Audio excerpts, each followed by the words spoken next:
Belum lama ini muncul kabar bahwa Prambors, salah satu stasiun radio legendaris di Indonesia, mau jual gedungnya di marketplace properti. Bukan buat ekspansi, bukan juga buat pindah kantor, tapi karena hutang dan juga buat nutupin gaji dan THR karyawan yang per gua rekaman video ini belum dibayar. Ya, lu nggak salah denger. Sebuah brand yang dulunya jadi simbol anak muda, gaya hidup gaul, dan trendsetter, sekarang lagi kelabakan untuk bayar hak-hak karyawannya. Bahkan harus menjual gedung kantornya sendiri.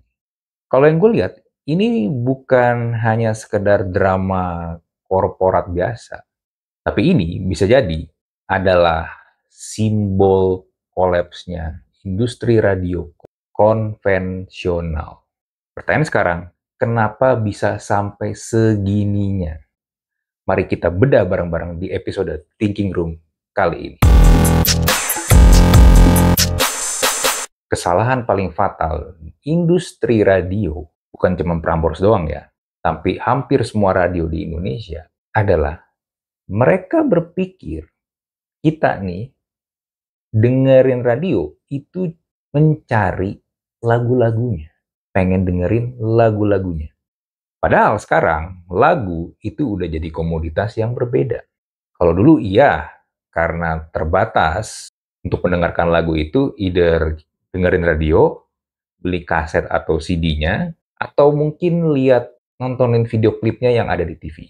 Tapi zaman udah berubah, nggak kayak gitu lagi. Kalau lu mau dengerin lagu apa aja, itu aksesnya udah banyak. Tinggal lu buka YouTube, atau Spotify, atau platform-platform pemutar lagu yang lain. Bisa tanpa iklan, kalau yang premium, bisa lu skip, bisa lu loop, lu ulang-ulang sampai 1000 kali, terserah. Lu juga bisa bikin playlist lu sendiri, sesuai mood lu. Bahkan, lu juga bisa dikurasi sama algoritmanya. Jadi, dengan faktor-faktor tersebut, kenapa harus ke radio? Jawabannya harusnya, kenapa kita harus ke radio? Itu bukan karena lagu, tapi karena karakter-karakter penyiarnya. Karakter para penyiar yang unik dan kuat ini yang harusnya menjadi daya tarik utama dari stasiun-stasiun radio. Sayangnya yang gue lihat, faktor ini malah yang pelan-pelan tuh dihapus. Itu kalau yang masih dengerin radio ya, termasuk gue nih. Gue tuh merasa durasi penyiar itu ketika lagi ngomong, lagi ngobrol, itu dikit banget. Palingan ya, gue perhatiin. Range-nya antara 5 sampai 7 menit. Kalau gue salah, lu boleh koreksi ya, tapi kurang lebih sekitar segituan. Memang sebentar. Jadinya nggak bisa terlalu banyak ngomong, harus cepet cue ke lagu, harus stick juga to the script, sehingga yang gue lihat akhirnya penyiar tuh cuma kayak semacam pengisi suara doang. Cuma jadi kayak pengantar antar lagu ke lagu, bukan yang membentuk suasana. Di titik itulah menurut gua radio jadi kehilangan identitasnya. Padahal dulu penyiar radio itu adalah ikon dari radionya. Radio-radio di Indonesia itu pernah melahirkan penyiar-penyiar yang bukan cuma terkenal, tapi punya karakter dan jadi ikon budaya pop. Mereka ini bukan hanya sekedar bacain skrip doang, tapi juga entertainer, storyteller, dan kadang jadi kayak semacam teman atau sahabat yang nemenin lu. Contoh nih ya, contoh. Ronald Tike, ada Panji Steni, ada Desta, Nikta Gina, Kemal, Indi Baren, ada Erwin Parengkuat, dan masih banyak lagi. Mereka-mereka ini yang bikin orang tuh pengen dengerin radio, karena pengen ketemu mereka setiap hari. Jadi bukan hanya sekedar nyari lagu.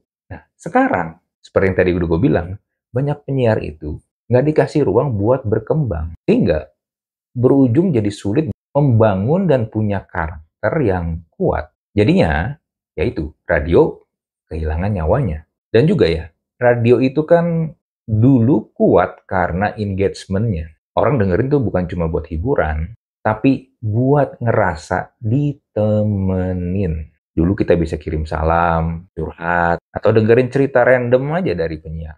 Yang kadang lucu, kadang absurd.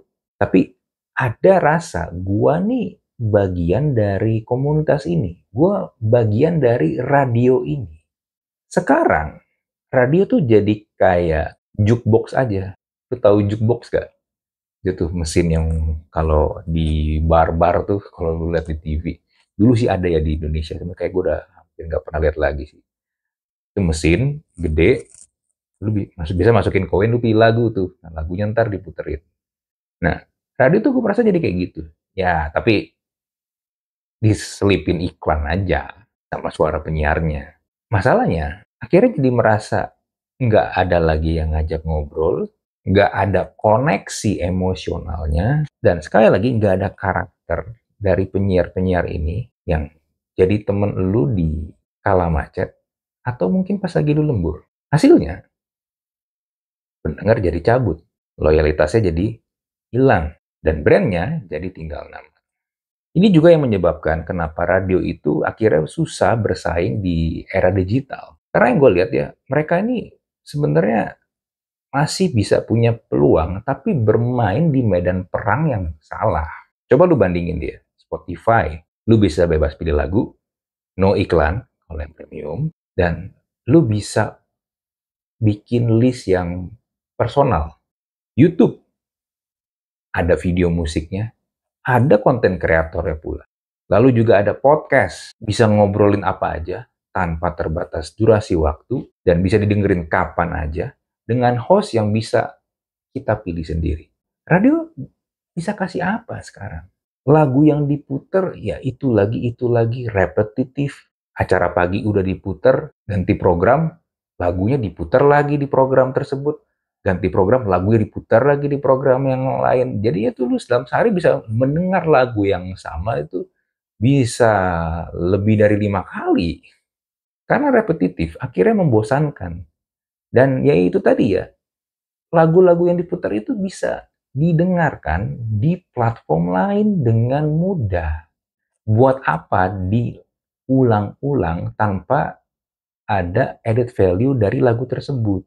Jadi ini sebenarnya bukan sekedar kalah saing sih, tapi memang udah salah positioning. Nah, karena pendengarnya berkurang, of course ada efeknya. Efeknya yaitu dari revenue radio tersebut. Radio, salah satu revenue utamanya adalah iklan. Nah, tapi bagaimana bisa mendapatkan iklan kalau para pengiklan mendapatkan fakta, pendengar-pendengar radio tersebut makin lama makin berkurang, makin sedikit. Pilihannya antara ya yang pengiklannya males, cari platform yang lebih rame, atau mungkin masih tetap pakai, tapi harganya jadi dikurangi. Minta diskon lah biasanya. Tanpa iklan, nggak ada gaji penyiar, nggak ada gaji buat operasional.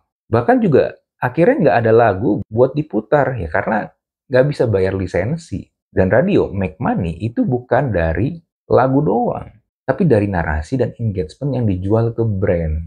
Masalahnya, cara jualan radio itu hampir nggak berubah. Masih ngandelin spot iklan 30 detik, sponsorship acara off-air, atau branding segment.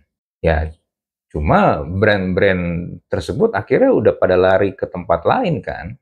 TikTok, ke YouTube, Instagram, podcast, bahkan ya, kerjasama juga dengan micro-influencer yang followers itu nggak banyak. Tapi opsi-opsi tadi itu bisa diukur engagement dan conversion-nya. Kelihatan, real time. Lu bisa lihat, lu bisa ngecek. Ketika iklan lari dari radio, radio jadi nggak punya bantalan kan. Mereka juga nggak nyiapin diversifikasi revenue. Udah gitu nggak punya konten yang reusable atau IP yang bisa dijual ke tempat lain. Akhirnya revenue seret, napasnya makin pendek. Jadi kabar Prambors jual gedung kantornya demi bayar THR dan gaji itu sebenarnya bukan hanya cerita sedih. Tapi ya itu ya, tanda bahwa industri radio ini memang sedang sekarat karena kehilangan oksigennya, yaitu masukan dari iklan. Tapi masih ada harapan nggak buat industri radio? Menurut gua masih. Cuma bukan buat semua radio. Radio yang akan bertahan adalah radio yang berani invest ke karakter-karakter penyiarnya. Radio yang bisa membangun komunitas, bukan hanya sekedar jumlah pendengar doang. Lalu radio yang juga mau belajar relevan dengan kondisi zaman, tapi juga tetap mempertahankan kekuatan mereka sendiri. Karena kalau enggak, jangankan jual gedung kantor, nanti juga tinggal tunggu waktu aja nih, sampai nama radionya tinggal kenang. Oke, itu ya dari gua. Seperti biasa, kalau lu punya pertanyaan, lu pengen cerita atau komen, silakan bisa langsung tulis di kolom komen. Kita jumpa lagi di Thinking Room episode berikutnya. Bye.